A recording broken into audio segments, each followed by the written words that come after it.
On va écouter l'histoire et le pitch, même si ça ne prendra pas tout à fait cette forme, de deux startups de la région. Et pour cela, je vais appeler sur scène Fabrice Richard, Alexis Vigneault et Laurent Leleu qui peuvent me rejoindre. Ah, si, j'en vois deux. Les voilà. Deep Color qui me rejoignent sur scène et Laurent Leleu qui ne va pas tarder, je pense. Bonjour. Asseyez-vous plutôt sur ma gauche, ce sera parfait, tous les deux à côté. Comment allez-vous ? Alors, on va prendre 5 minutes. Alors déjà, je précise... vous oubliez les micros. Ça commence bien. Merci. Voilà, ce sera mieux, comme ça on vous entend. Bonjour. Bienvenue à vous, déjà. Merci. Comment allez-vous ? Ça va ? Très bien. Bon, ça a l'air. Pensez à des questions. Ils vont vous présenter ce qu'ils font, la manière dont ils le font, la manière dont ils se projettent dans l'avenir. Si vous avez des questions, notez-les dès maintenant dans votre tête. Ils vont y répondre après. Le micro circulera. En ligne, ça vaut pour vous aussi. Si vous avez des questions, vous pouvez y penser. Il y a une section de chat. On les posera en votre nom. Deep Color, déjà, en 2 mots, hein, dites-nous ce que vous faites et comment vous le faites. Alors, juste avant de commencer, on avait une toute petite vidéo qui une vidéo-image, effectivement. Je sais pas si qu'on peut diffuser pendant que vous parlez, peut-être, c'est bon ? Oui, elle va, voilà, ça va tourner. Voilà, très bien, c'est parti. Oui, donc bonjour à tous. Deep Color, on est un peu les purs régionaux de l'étape, puisqu'on est nantais et installé au 2e étage de ce bâtiment. Donc chez Deep Color, on développe un nouveau type d'équipement d'imagerie médicale. On voit ici, j'imagine, sur l'image. On voit l'équipement, on voit un peu les conditions d'utilisation et on va voir à un moment les images que l'on obtient. Et ces équipements d'imagerie médicale, ils s'appuient sur une nouvelle modalité d'imagerie médicale qui s'appelle l'imagerie photoacoustique. Et l'imagerie photoacoustique, comme son nom l'indique, mélange la lumière, photo, acoustique, son. En gros, on mixe les avantages de l'imagerie optique avec l'imagerie échographique. Alors, à quoi ça sert ? Oui, à quoi ça sert ? C'est pour, j'imagine, apporter une finesse dans l'imagerie. C'est pour apporter une finesse dans l'imagerie, permettre aux utilisateurs de voir des choses avec une finesse, justement, et une profondeur à laquelle ils n'ont pas accès. Et donc, via notamment... Laurent Leleu nous rejoint. Via notamment certains... Non, pas de problème. L'important, c'est d'être là. Vas-y, pardon. Via notamment certaines molécules, comme par exemple l'hémoglobine. En fait, c'est une technique qui va permettre de visualiser l'hémoglobine en profondeur et donc de reconstruire des réseaux vasculaires et microvasculaires avec une résolution 20 fois plus importante que les microscopes actuels. Et alors, la technologie Deep Color, c'est la façon, la propriété technologique, c'est la façon dont on mesure les ultrasons qui nous différencie des autres acteurs disponibles aujourd'hui. À Deep Color, il n'y a pas de question de savoir si vous faites de la deep tech, la réponse est dans la question et dans le nom. Oui. Alexis, nous, allez-y. On est deep tech de deux grandes manières, c'est-à-dire qu'on est issu d'un transfert de technologie de l'université UCL à Londres. Ce qui est un peu votre particularité. Voilà, exactement. C'est-à-dire que des sociétés françaises qui importent des technologies anglaises, ça ne court pas forcément les rues. Donc nous, on travaille avec eux pour développer l'aspect technologique, l'aspect système. Et on travaille en parallèle avec le CHU de Nantes, qui est très pratique parce que c'est à 5 minutes à pied d'ici, pour l'aspect applicatif. Et donc notamment les images que vous pouvez voir ici, c'est des images qui ont été faites en partenariat avec le CHU de Nantes et qui nous permettent donc de montrer la faisabilité sur le terrain de notre système d'imagerie. C'est-à-dire que là, comme vous pouvez le voir, ça s'utilise aussi simplement qu'un échographe et vous voyez 20 fois plus profond qu'un microscope avec des résolutions de 50 microns. Donc vous voyez pour ceux à qui ça parle, vous voyez les gros capillaires sanguins. Moi, ça ne me parle pas. C'est quoi voilà. 50 microns, c'est quoi ? En gros, c'est la moitié d'un diamètre de cheveux, à quelque chose près. Donc très fin. Voilà, exactement. En 2 mots, gardez la parole. À qui vous vous adressez ? Il y a plusieurs marchés dans votre... Alors, nous, on s'adresse aux chercheurs et aux médecins. Ouais. Donc, nos premiers clients sont ceux pour lesquels il y a eu le plus d'appétence en technologie. Donc, c'est les chercheurs en biologie et en médecine qui vont utiliser notre technologie pour faire avancer la science, faire des publications pour avancer leur spécialité. Et la vocation à long terme, c'est d'aller sur des marchés cliniques de routine, pour des applications, donc notamment ce qu'on voulait tester avec le CHU de Nantes, c'est vérifier qu'on peut utiliser notre système, ce qu'on appelle en péropératoire, donc durant une opération chirurgicale, pour que le chirurgien puisse vérifier en live. Voilà. Donc en gros, là, ça prend une quinzaine de secondes l'image, et pour vérifier que le réseau sanguin est suffisamment fort pour faire une suture, parce qu'en fait, les sutures, souvent dans les opérations, c'est des choses qui se passent pas très bien. et on doit vous réopérer parce que la suture a mal cicatrisé. Donc nous, si on peut vérifier que le réseau sanguin est en bonne forme, la suture se passe mieux et donc le patient a moins de réopérations et moins de complications. Dans la santé, les temps de développement sont souvent longs et c'est normal parce qu'il y a beaucoup de protection, de réglementaires autour de ça. Vous en êtes où là? Ça va. C'est en test déjà, je comprends. Il y a déjà un POC, comme on dit. En fait, on en est à 2, comme l'a expliqué Alexis. Aujourd'hui, on développe 2 gammes de produits. L'une qui est plus spécifiquement dédiée aux laboratoires de recherche et aux études de recherche en clinique. Ça, c'est des produits qu'on commence à commercialiser. Aujourd'hui, on a 2 ventes de signés avec 2 laboratoires académiques, un en France et un à l'étranger. Donc ça, c'est le marché plus court terme. Et puis, effectivement, pour le marché médical, l'idée, c'est de développer un premier produit clinique qui soit utilisé par les praticiens de chirurgie gastro-intestinale, plus spécifiquement. Et là, on est encore en phase de développement, justement pour passer le gap de la quinzaine de secondes d'acquisition. Pour la réduire. Pour réduire ce temps. Le temps réel, qui est un des paramètres importants pour le praticien. Puis, effectivement, les aspects réglementaires qui sont essentiels pour mettre un produit sur le marché. C'est un temps de calcul, les 15 secondes, il faut juste des puces plus rapides ou c'est autre chose? C'est vraiment un temps. En fait, c'est comme une photo. C'est-à-dire que vous imaginez que vous pouvez acquérir un certain nombre de pixels par seconde et il vous faut 15 secondes pour avoir tous les pixels. D'accord. Voilà, donc c'est-à-dire que si vous bougez pendant les 15 secondes, votre image est floue. C'est ça l'analogie. Pose longue, une photo en pose longue. Voilà, c'est une photo en pose longue et notre travail, nous, au jour le jour en développement, c'est de faire en sorte que la pose soit de plus en plus courte pour que ça soit le plus simple possible à utiliser. Merci à vous deux. Si vous avez des questions, c'est juste après. Non, juste après. Je voudrais juste entendre. Mais je vois que vous avez une question, vous la poserez. Je voudrais entendre Laurent Leleu. Laurent Leleu, vous représentez Winat, société nantaise spécialisée dans. Alors, c'est vous qui allez nous l'expliquer, mais vous êtes dans l'agriculture. Il y a un nom de tech pour ça, non? C'est l'agritech. Agtech, oui. Voilà. Agtech, exactement. Je ne l'avais pas, mais merci de me le préciser. Présentez-nous en 2 mots ce que vous faites à Winat, sachant que ça vient de loin, vous êtes une société importante aujourd'hui, et comment vous allez le faire dans les années à venir? Alors, on part d'un constat, c'est la difficulté pour les agriculteurs de faire face au changement climatique déjà, et de savoir ce qui se passe, quel impact ce changement a, quel impact ont les aléas climatiques sur les cultures. Le changement climatique, on en parle beaucoup. Difficile de le mesurer à différentes échelles. Là, nous, on est à l'échelle de la parcelle, forcément. À l'échelle de la parcelle, on voit les dernières années, il suffit de se souvenir du mois de mars dernier, du mois d'avril dernier et des épisodes de gel. Le problème, c'est pas le gel. C'est pas le gel du mois d'avril dernier. Le problème, c'était la chaleur qu'on a eue après Pâques, fin mars, début avril, qui a fait que la végétation était très en avance. Cette année, ça recommence. On espère qu'il ne gèlera pas. Qu'est-ce qu'on peut faire contre ça? On met des capteurs qu'on appelle agrométéo, qui mesurent des paramètres météo classiques, température, pluie, humidité, des choses un petit peu plus compliquées, des humidités du sol, des températures de gel. Et à partir de ça, on fait des modèles agro, donc des modèles des outils d'aide à la décision pour aider à optimiser un traitement, une irrigation, une date de semis, de récolte, des modèles pour anticiper le gel, optimiser les irrigations. On restitue tout ça sur une application mobile et donc les agriculteurs peuvent en temps réel être connectés, savoir ce qui se passe sur leur parcelle et arriver à prendre leurs décisions en connaissance de cause. Les décisions, ils en prennent. Un agriculteur prend des dizaines de décisions tous les jours. Il est chef d'entreprise, il est agronome, il est mécanicien, comptable, etc.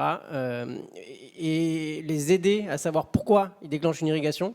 Pourquoi je déclenche ma lutte anti-gel à 4 heures du matin plutôt qu'à 5 heures du matin, c'est déjà beaucoup.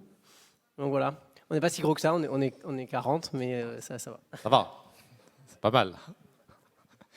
Ça vient pas de nulle part, votre associé Jérôme Leroy vient d'une famille d'agriculteurs, donc c'est de là qu'il a eu, j'imagine, cette petite graine pour refaire un jeu de mots moyen. Allez-y. On l'a fait beaucoup, jeune pousse, petite graine, c'est pas mal, pour ça c'est pas mal. Ça fait beaucoup là. Oui, il est effectivement fondateur de Winat, Jérôme Leroy, et petit-fils d'agriculteur, fils d'agriculteur. Il avait l'envie vraiment de faire quelque chose, de mettre de l'IoT dans les champs pour une bonne raison. Alors on met des capteurs quand il y en a besoin et quand il n'y en a pas besoin, on fait de la data. C'est l'Internet des objets, on est d'accord. Exactement, des capteurs connectés parce que tout ce que j'ai expliqué repose sur des capteurs autonomes en réseau de télécommunications et en énergie qui émettent une data toutes les 15 minutes par des réseaux bas débit, Sigfox, LoRa, etc. Et puis quand il n'y a pas besoin de mettre de capteur, parce qu'on peut faire avec du satellite, parce qu'on peut faire avec du radar de pluie, parce qu'on peut faire avec du modèle, on le fait. Et puis on équipe quand vraiment il y a besoin d'équiper, quoi. Dernière question, l'Europe aujourd'hui, demain c'est l'Asie du Sud-Est, vous me disiez? Oui, Peut-être. alors on a un dada parce qu'effectivement Jérôme et moi on a tous les deux beaucoup vécu en Asie du Sud-Est. On a des cultures à très forte valeur ajoutée en Europe de l'Ouest, donc c'est un peu le paradis pour les startups de la tech, l'Europe de l'Ouest, la France surtout forcément, la France, l'Espagne, l'Allemagne.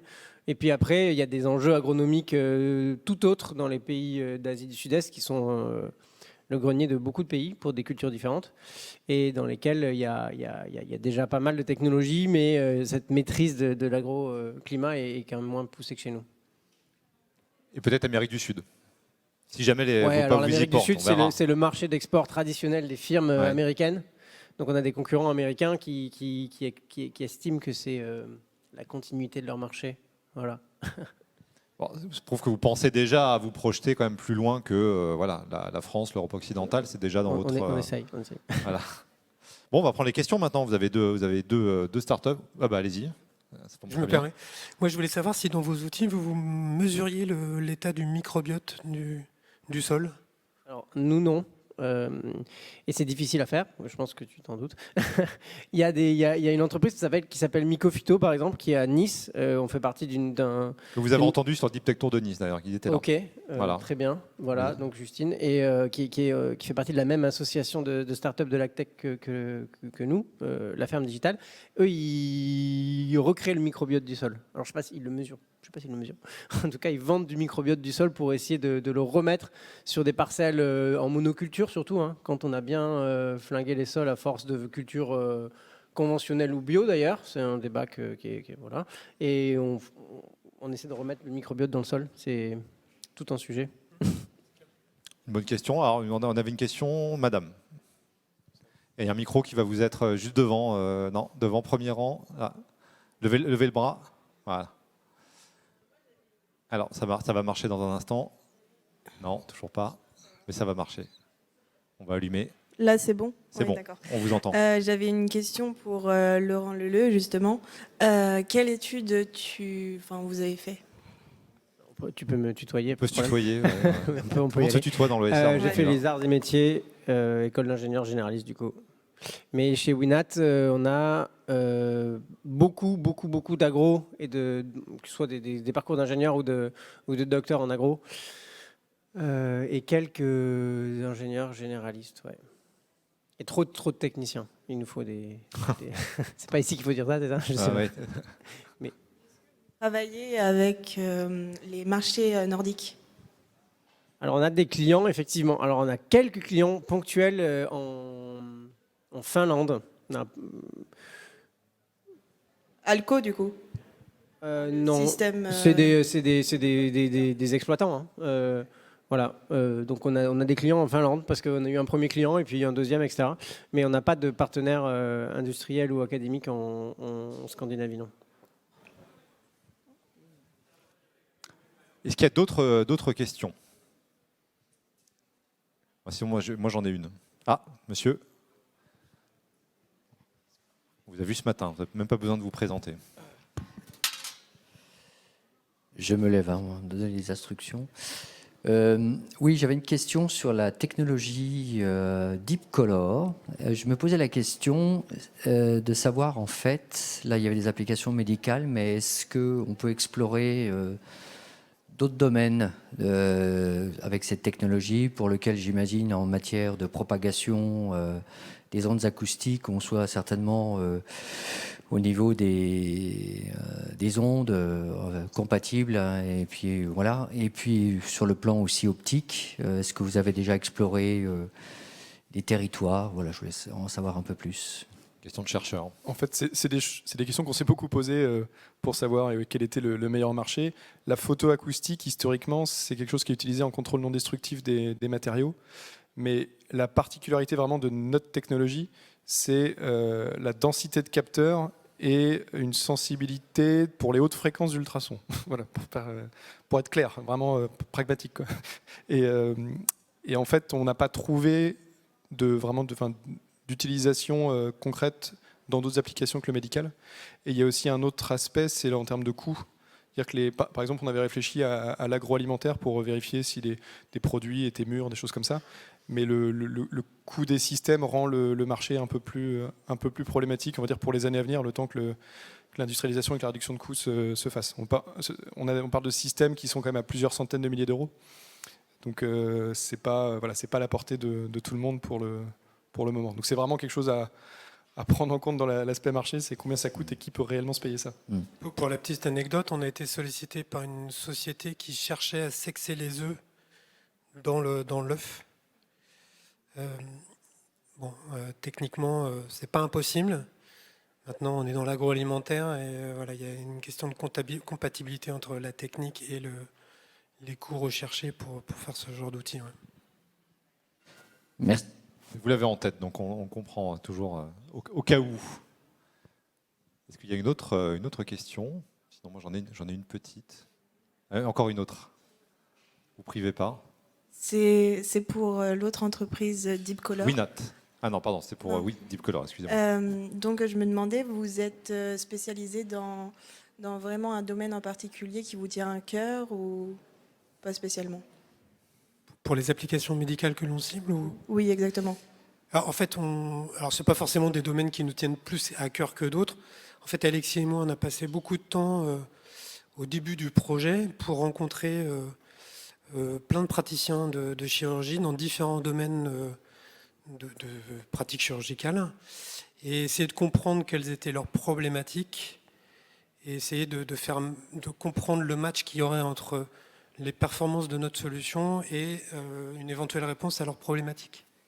Et donc de cette rencontre-là sont sortis deux domaines très spécifiques. Le premier qu'on approche aujourd'hui, qui est la chirurgie gastro-intestinale sous la laparoscopie. Alors la laparoscopie, en fait, on met des tiges, on fait des trous dans le ventre et on met des tiges pour opérer, là où on ouvrait le ventre il y a quelques années. Et puis le deuxième sujet qu'on a pas mal travaillé, c'est la chirurgie plastique reconstructrice, notamment tout ce qui est reconstruction post-mastectomie. Voilà, donc ça c'est les deux domaines, mais globalement il peut y avoir plein d'autres domaines où on a besoin de regarder les réseaux vasculaires et microvasculaires. Domaine cardiaque par exemple, ça serait intéressant. Alors, le domaine cardiaque, le problème c'est la profondeur à laquelle on peut faire l'image. En gros, on peut faire, au maximum, on fera quelques centimètres. Ce qui veut dire que vous devez être au contact de l'organe que vous regardez.